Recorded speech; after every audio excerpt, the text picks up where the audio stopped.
حبايبي، أكلتنا اليوم كفتة داود باشا. أعتقد هاي الأكلة مصرية أساسا. داود باشا يعني من زمن العثماني، ديش على ما حسب ما أعتقد. أكلة مصرية. المهم، كل بلد إلها تسمية، فأني مشيت على اسم داود باشا. أكلة كلش طيبة ولذيذة يعني وأيضا مو مكلفة وسهلة، يعني حتى شغلها بسيط. إن شاء الله راح تشتغلوها وتشوفون ان شاء الله تجربوها وتنطوني رأيكم بيها. واذا اكو عندي بالقناة اخوان مصريين يقولوا لي يعني طريقتي اللي سويتها انا صحيحة لا غلط. بعسهم مالتها ما شاء الله.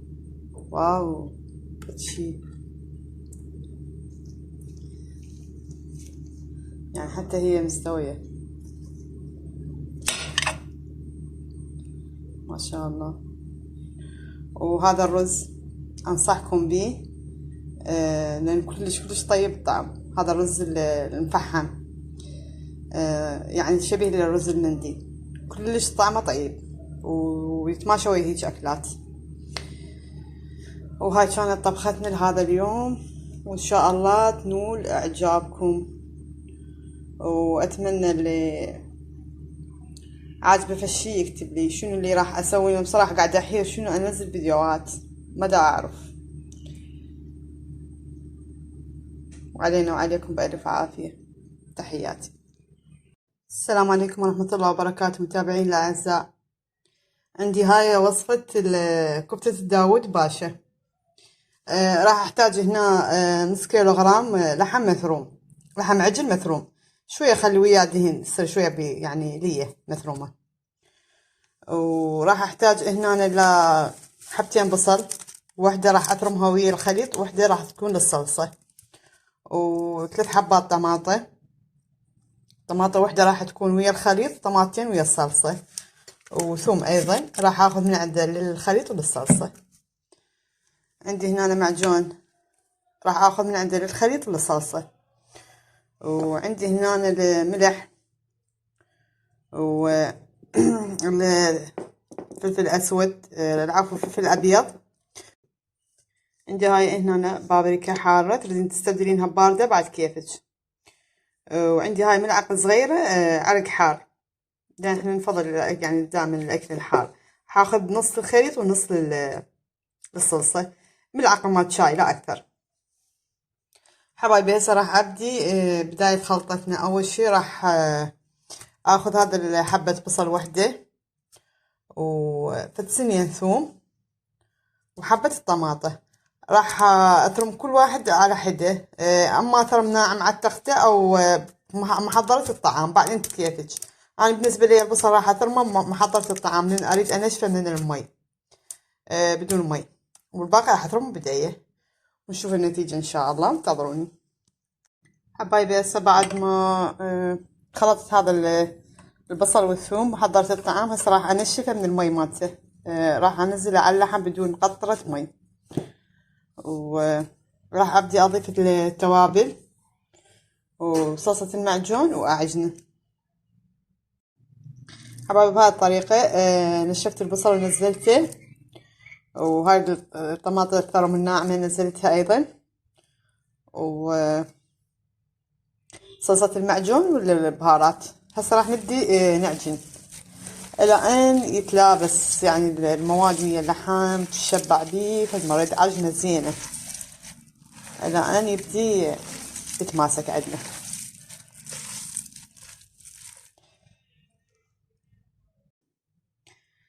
لاحظ عزيز، تقريبا بقيت اعجن بيه ربع ساعة.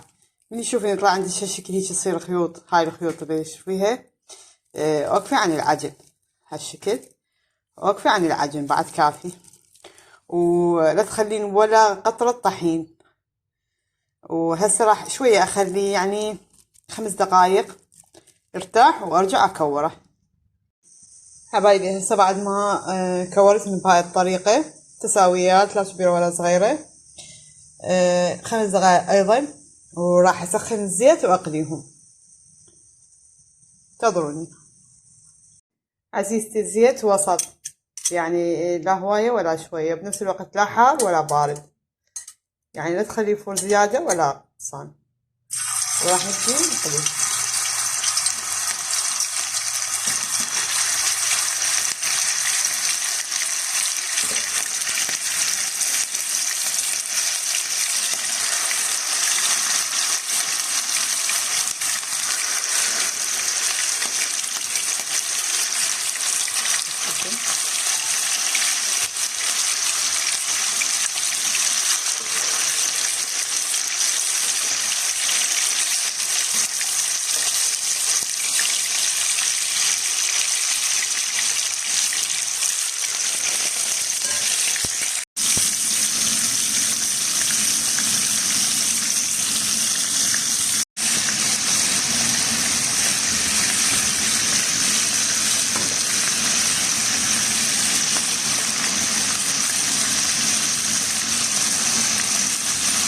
لا تخليها تستوي زايد، يا دوب بس تستوي وتتماسك وهاي، لأن بعد وراك صلصة وراح تصوريها، فما أريدها تستوي زايد.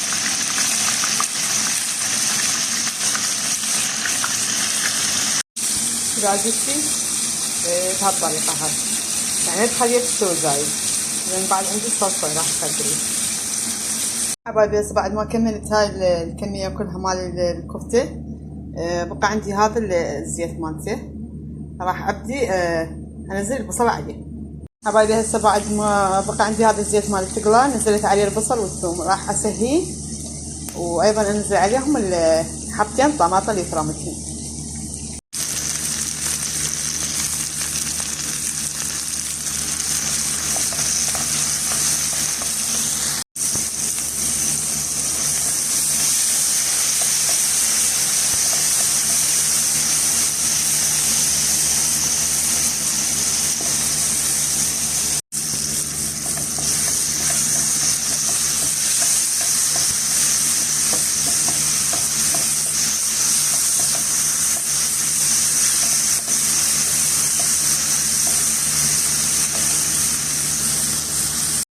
حبايبي هسه بعد ما كملت عندي هاي الكفتة كلها قليتها، وكملت هاي الصلصة مالتها، عندي هذا التبسي، راح اصفط الكفتة وانزل عليها الصلصة، صفطهم بهاي الطريقة هالشكل الى ان اعمل التبسي واكمل العدد. حبايبي بس بعد ما كملتها بهاي التصفيطة بهاي الطريقة، راح انزل عليها الصلصة. نزلت الصلصة كلها بهاي الطريقة عليها، لازم تغطيها. وهسه راح ادخلها بالفرن على مود تكمل بين ما شوية هماتين الصلصة تتشرب ويا الكفتة، وناخذ النتيجة النهائية ان شاء الله. انتظر النتيجة النهائية. راح ادخلها للفرن يعني درجة حرارة 150، متاخذ اكثر من نص ساعة.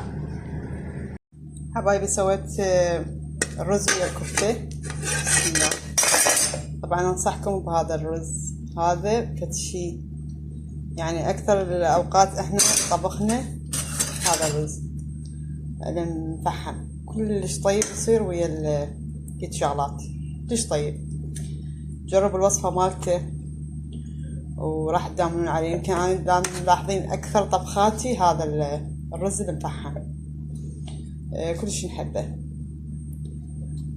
واكو يعني سووا بس بزل عادي بعد براحتكم، بس هذا لا طعمه كلش طيب انا اشوفه.